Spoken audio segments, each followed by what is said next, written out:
I made this series of 12 live videos over the 2022-23 holiday season. I think it's a good series, but the YouTube algorithm kind of buried it. So I've re-edited the videos and I'm re-releasing them onto my main channel over the coming weeks in the hope that more people will find them. Let me know if you're finding them useful and if you have questions. This is day 2 of 12 days of Celtic mythology.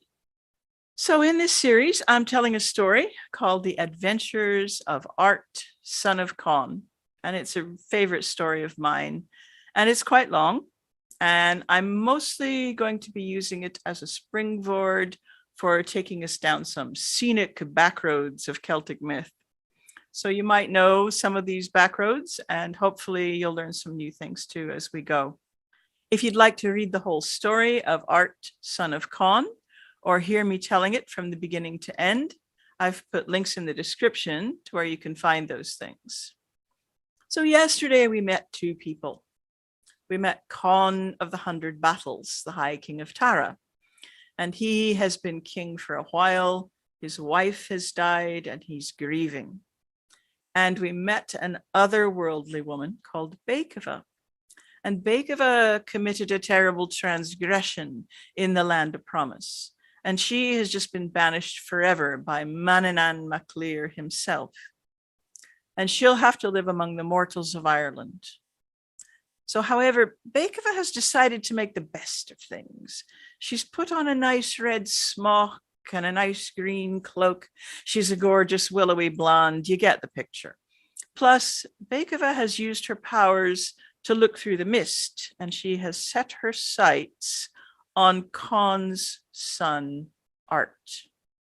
So when we left Conn yesterday, he was feeling pretty rough, pretty grief-stricken, and he had decided that maybe a walk on the beach might clear his head.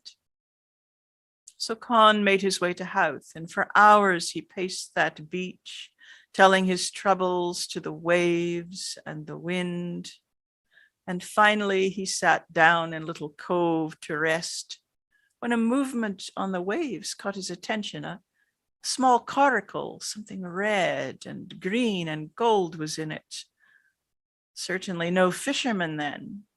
And it swiftly came toward him and beached, although the lady within it held no oar. Conn shivered. And when the woman stood and came toward him, Conn marveled at her beauty and the richness of her dress. And he asked to know who she was. And she said to him, "I am Delvkive, the daughter of Morgan, the magician." Conn felt a stirring as he looked into that fair face and those large gray eyes. "What has brought you here?" he asked. "I come in search of a man called Art," she said. "I have loved him from afar. Do you know anything of him?" "I might," said Conn, "since he's my son, and I would not stand in the way of your love for him. But these words are hard for me to hear." "Why hard?" asked the lady. "Because I have no wife," said Conn. "My wife is dead. And I was thinking just now of asking you to marry me." "Well, what am I to do then?" said Beikva. "You must make your own choice," said the king. "Well, if you give me up so easily, perhaps you do not want me after all," teased the lady. "Since you put it that way," Conn countered, "I say that you shall be my wife." So, did you catch it? This woman, who looks like Beikva and is dressed like Beikva, lands on the beach where Conn is walking. She arrives in a magical boat. Does she introduce herself as Beikva, otherworld outcast? Hell no. She says that she's Delvkive, the daughter of Morgan, the magician. I'm not going to say too much about that just yet, except that you will need to keep an eye on who's who in this story, because there's some weird jiggery pokery going on in this story. And all I'm going to say on that subject for the moment is that. So I don't think I mentioned yesterday that it's Manannán himself who casts Beikva out of the otherworld. The transgression she committed apparently was that although she was married, she was messing around with one of Manannan's sons. And I could say something right here about double standards for women and men and the patriarchy, but I won't bother, except to say that I think we can assume that double standard is coming from the medieval storyteller, not from Manannan MacLear. Anyway, I wanted to talk about the magical boat. So several stories, Irish stories, mention Manannan's magical boat called Wave Sweeper, and it's able to move without oar or sail. But Wave Sweeper seems to be more something Manannan owns than something he himself uses regularly. So generally in stories, we find Manannan driving his chariot across the sea as if it's land, like in the Voyage of Bran. Or maybe we find him riding his horse Envar of the flowing mane, who's also able to walk on water. But we do find him lending Wave Sweeper out. In the mythological cycle, we find that he has given it to Lugh, who in turn is obliged to lend it to the sons of Tuireann. And they go on a very big adventure in it and die. So this ability for boats to move and navigate by themselves seems to be something that can be conferred by certain immortals from the other world. In another story, known as the Adventures of Taig, son of Cian, Taig and his men set out to recover some hostages. And they build this boat, but they're not very good sailors. However, they muddle along and eventually they end up kind of lost and they end up on an otherworldly island where the goddess Clina takes them under her wing. Now, Clina is interesting in this story. She has some birds, which seem to be a lot like the birds of Rhiannon in the Welsh stories. Their singing can cure grief and sickness or send you into a restful sleep. When it's time for Taig and his men to continue their quest, she sends the birds with them, and they just have a wee snooze in the boat, listening to the birds singing. And when they wake up, they're magically at their destination. So I did warn you that we'd be going down the back roads of Celtic mythology in these talks. I hope you're managing to keep up. I've put a few links to help you find sources for all this stuff I'm rambling on about. And I'm going to do a bit of a recap at the end today, where you can see a list of some of the things I've talked about. So you can see what these names look like written down and just get a hold of who everybody is. So anyway, Beethoven's boat might be Wave Sweeper, or it might just be a magical boat, but we haven't seen the last of this boat. Now, Con. In Con's early career before this story, he seems to be a worthy and upstanding king destined for greatness. I mean, he's still famous today.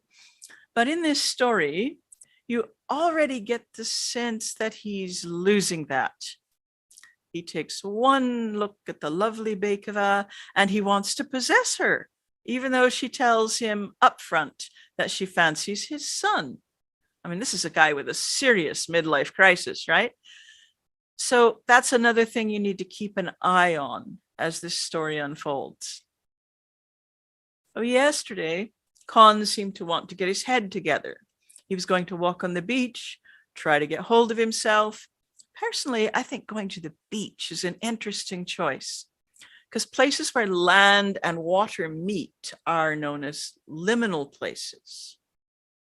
And liminal just means that there's some kind of a border zone. So that day and night, twilight's another liminal point. There are lots of liminal points. And this is a place where a lot of magic can happen. And in Celtic stories, it's a well-known place for exchanges of all kinds between apparent reality of the mortal world and the magical reality of the other world and otherworldly beings.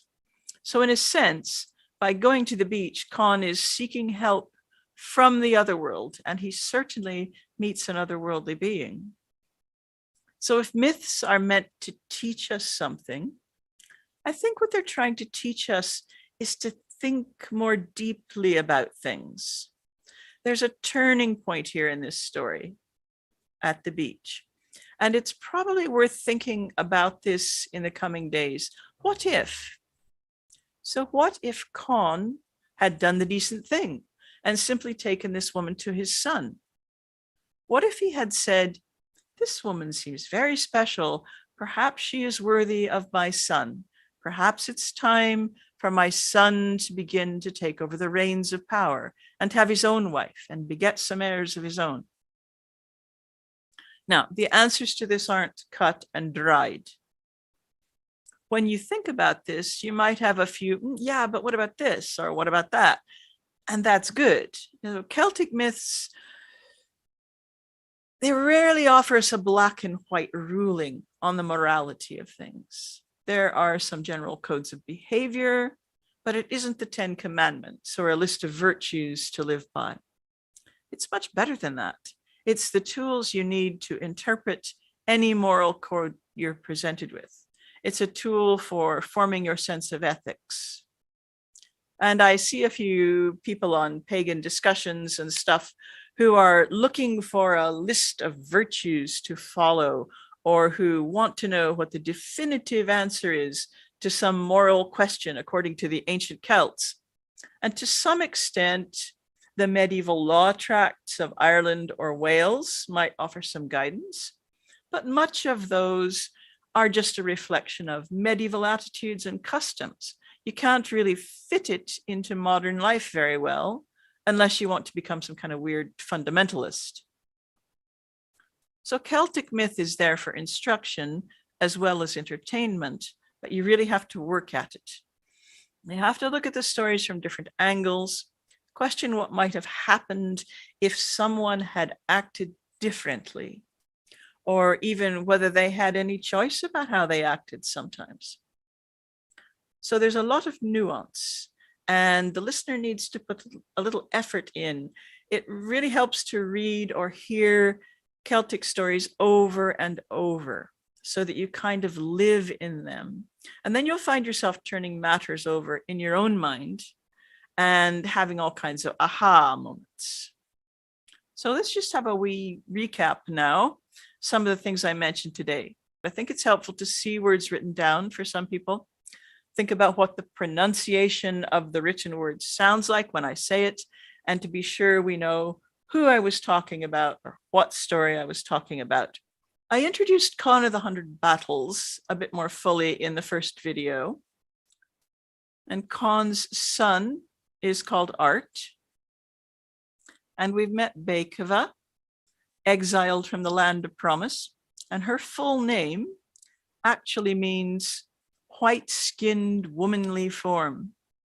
But when she meets Con, she tells him that she's Delvkive, daughter of Morgan. And then I talked about Manannán mac Lir and his magical boat, Wave Sweeper. So when Manannán got done fostering Lugh and sent Lugh off to Ireland, he gave him a number of gifts, including Wave Sweeper. And Wave Sweeper comes up in a story called The Fate of the Sons of Tuireann. And I need to be careful here that I don't tell the whole story.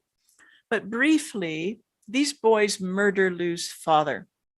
Lugh demands a blood price, that's how it worked in Irish traditional law, that he thinks will be impossible for them to pay, believing that they'll die trying to obtain the things he demands. So he's really trying to take revenge, but you're not supposed to do that. You're supposed to demand a blood price. He sets it so high and it's so weird that he figures they'll die trying to fulfill it. They in turn ask him to lend them a Wave Sweeper for the voyage, which he does. And then the boat has an important role in their adventure, but they still die. And Lugh isn't someone you should anger. That becomes increasingly apparent as we follow his biography. Then, still on the topic of magical boats, I mentioned another story, The Adventures of Teg, son of Cian, another story from the Extra category. So remember, yesterday I showed you some lists of different story types, and these adventure stories are Extra, they're quite fun to read and they're quite popular. There's a few of them. So in that story, Teg meets Clina, and she gives him some magic birds, which make his boat go by itself. And these birds have a lot in common with the birds of Rhiannon. And I didn't put Rhiannon up there, but I imagine most of you are familiar with her. And then finally, I mentioned liminal space. So this concept is very important in Celtic stories. The beach is a typical liminal environment, and you'll see that it plays a big part in our story. So thanks very much for watching today. I'll be back tomorrow and we can find out what happens when Con and Bakova get married.